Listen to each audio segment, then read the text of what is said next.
NDA में seat sharing का formula लगभग तय हो गया है। जो चिराग पासवान नानुकुर कर रहे थे, नाराज चल रहे थे, वो चिराग दिल्ली में मान गए। नित्यानंद राय से गुफ्तगू हुई, कुछ नेताओं से धर्मेंद्र प्रधान के साथ बैठकें हुई और उसके बाद चिराग मान गए। कहा जा रहा है कि चिराग 28 सीटों पर माने हैं, कुछ कह रहे हैं, कुछ रिपोर्ट्स बता रहे हैं अंदर खाने से कि 2 सीटें और उनको दी गई है, 30, लेकिन नहीं 28। जो जानकारी है हमारी, जो जानकारी है कि 28 सीटों पर चिराग को मना लिया गया है। हाँ, कुछ उनको उनके पसंद की सीटें दी गई है। जिन सीटों पर चिराग पासवान डिमांड कर रहे थे, कुछ सीटें जेडीयू की सीटें थी उस पर डिमांड कर रहे थे, कुछ बीजेपी की सीटिंग सीट थी उस पर डिमांड कर रहे थे, कुछ जिस सीटों पर मांझी चाहते थे वहाँ पर डिमांड कर रहे थे। तो तमाम जो चीज़ें थी उसको धीरे सुलझा लिया गया है। चिराग मान गए हैं, कुछ सीटें उनके पसंद के जरूर दिए गए हैं, लेकिन बहुत सारी उनकी मांग नहीं मानी गई है। उनको एमएलसी और राज्यसभा की बात कहकर मना लिया गया है। सरकार में भी अहम जिम्मेवारी देने की बात कही गई है चिराग पासवान को। ये तमाम चीज़ों पर चिराग पासवान को मना लिया गया है। लेकिन अगर बात करें जेडीयू की, तो जेडीयू पहले से इत्मीनान है। नीतीश कुमार की सीट जो है 102 सीट जो है वो तय है, उसमें वो किसी के साथ जाने वाले नहीं हैं। एनडीए में क्या कुछ है सब कुछ बताएंगे। जी नमस्कार, मैं हूं विपुल कुमार और आप देख रहे हैं सूर्य बिहार डिजिटल न्यूज़। ये आपका चैनल है, ये बिहार का चैनल है, तमाम बिहारियों का चैनल है। अगर आप इस चैनल पर अब तक नहीं जुड़े हैं तो जुड़ जाइए, यूट्यूब पर सब्सक्राइब कर लीजिए, बेल आइकन को दबा लीजिए। अगर आप हमें फेसबुक पर देखते हैं तो पेज को फॉलो करना ना भूलें।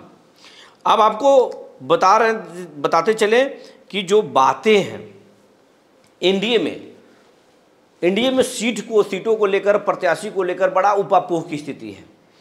फेसबुक पर तरह तरह के पोस्ट आ रहे हैं। अगर बिहार के अलग अलग विधानसभा में देखें तो हर नेता के अपने समर्थक ये कह रहे हैं कि हम आ रहे हैं, तैयारी है। कुछ कैंडिडेट तो अपने नामांकन के डेट भी घोषित कर रहे हैं। एक तरह की प्रेशर पॉलिटिक्स खेला जा रहा है। अगर फेसबुक पर भरोसा करें तो एक एक विधानसभा में 4-4 लोग सिंबल लेकर आ रहे हैं। ये स्थिति है, हास्यास्पद स्थिति हो गई है। और सबसे ज़्यादा ये स्थिति बीजेपी में है। लेकिन बीजेपी में कहा जा रहा है कि बीजेपी एक बड़ी प्रयोग कर रही है।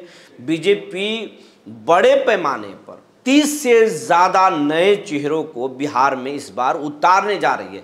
बड़ी जानकारी आपको दे रहे हैं, 30 से ज़्यादा नए चेहरों को इस बार मौका देने जा रही है बीजेपी। वहीं कैबिनेट मिनिस्टर को, केंद्र के मोदी कैबिनेट के मिनिस्टर्स को बिहार में चुनाव लड़ाने की तैयारी है। सांसद चुनाव लड़ेंगे, पूर्व सांसद चुनाव लड़ेंगे, नए चेहरे चुनाव लड़ेंगे और लगभग 24 पूर्व विधायक को बेटिकट किया जा रहा है, बाहर के रास्ता दिखाया जा रहा है। तो बीजेपी लगभग में सब कुछ तय हो चुका है। 24 घंटे के अंदर, आज रात से लेकर कल तक सभी कैंडिडेट को बता दिया जाएगा कि आप अपने क्षेत्र में जाइए। और लगभग कहा, जानकारी तो ये है कि बताया जाना शुरू कर दिया गया है। जिनको सिंबल मिलना है उनको बोल दिया गया है कि आप पटना छोड़िए, आप क्षेत्र में जाइए। आपका सिंबल जो है वो नॉमिनेशन से पहले आपको घर पर पहुंच जाएगा, आपको दे दिया जाएगा। ये इशारा करना शुरू कर दिया गया है। जिनको नहीं हुआ है उनको रात से लेकर कल दिन तक, सुबह तक आपको बता दिया जाएगा। हालांकि इसकी घोषणा नहीं होगी, कौन कैंडिडेट होंगे इसकी घोषणा नहीं होगी। ये घोषणा होने में 13 तारीख का वक्त लग सकता है, 13-14 हो सकता है, लेकिन इशारा करना शुरू कर दिया गया है। बीजेपी में सब कुछ है। लोजपा में भगदड़ की स्थिति है। लोजपा को 28 सीटें, 25 से 28 सीटों मिलने की बात हो रही है, मान भी गए हैं। लेकिन उनके पास ऐसे 70 से 80 कैंडिडेट हैं जो टकटकी लगाए हुए हैं कि हमारा टिकट तो फाइनल ही हो रहा है। और चिराग नाराजगी की जो बातें कर रहे थे शायद उसी लिए कर रहे थे। चिराग के पार्टी में भगदड़ की स्थिति है। चिराग जैसे ही नाम का अनाउंस करेंगे उनकी पार्टी में बड़े विकेट गिरेंगे, भगदड़ हो जाएगी चिराग की पार्टी में। और कल एक दिन पहले चिराग पासवान के जो प्रदेश प्रवक्ता थे सौरभ सिंह, उन्होंने इस्तीफा भी दे दिया है। और ये इस्तीफा एक शुरुआत है, बड़े इस्तीफा हो सकते हैं वहाँ पर। हालांकि वो उनसे हमारी बात करने की हमने कोशिश की, उन्होंने कुछ भी नहीं बताया। उन्होंने अपने सिर्फ सोशल मीडिया पर जो है वो इस्तीफा को सार्वजनिक किया है, लेकिन बात नहीं कर रहे। लेकिन कई जो उम्मीदवार हैं जो टकटकी लगाए हुए हैं, 1 साल से 2 साल से जो मेहनत कर रहे हैं, वैसे लोग ना उम्मीद होंगे तो वहाँ पर बड़े भगदड़ होने की स्थिति है। पार्टी छोड़ सकते हैं बड़े पैमाने पर नेता। लेकिन अगर एनडीए फोल्ड में सबसे ज़्यादा अगर सुकून की बात करें, निश्चिंतता की बात करें, तो वो जेडीयू में है। नीतीश कुमार की पार्टी में बिल्कुल शांति है, शांति का माहौल है।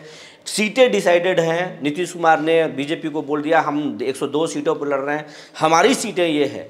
अब आप देखिए कि किसको साथ लाएंगे, किसको साथ छोड़ेंगे, किसको कितना सीट देंगे, ये सब कुछ बीजेपी पर छोड़ दिया है। जेडीयू की 102 सीटें डिसाइडेड हैं कि ये 102 सीट पर हम लड़ेंगे, और ये भी अंदर खाने में डिसाइडेड है कि हमारे उम्मीदवार कौन होंगे। आखिरी चरण में कुछ लोगों को नाम इधर से उधर किया जा सकता है, लेकिन सब कुछ जेडीयू में डिसाइडेड है। नीतीश कुमार ने एक बार फिर बता दिया कि बिहार की सियासत में चाणक्य वही है, बाकी कोई दूसरा नहीं है। तो आज 24 घंटे के अंदर में बड़ी घोषणा एनडीए में हो सकती है। हालांकि जेडीयू के उम्मीदवार लगभग तय हैं, उनको इशारा भी कर दिया गया आप क्षेत्र में रहिए, पटना छोड़ दीजिए।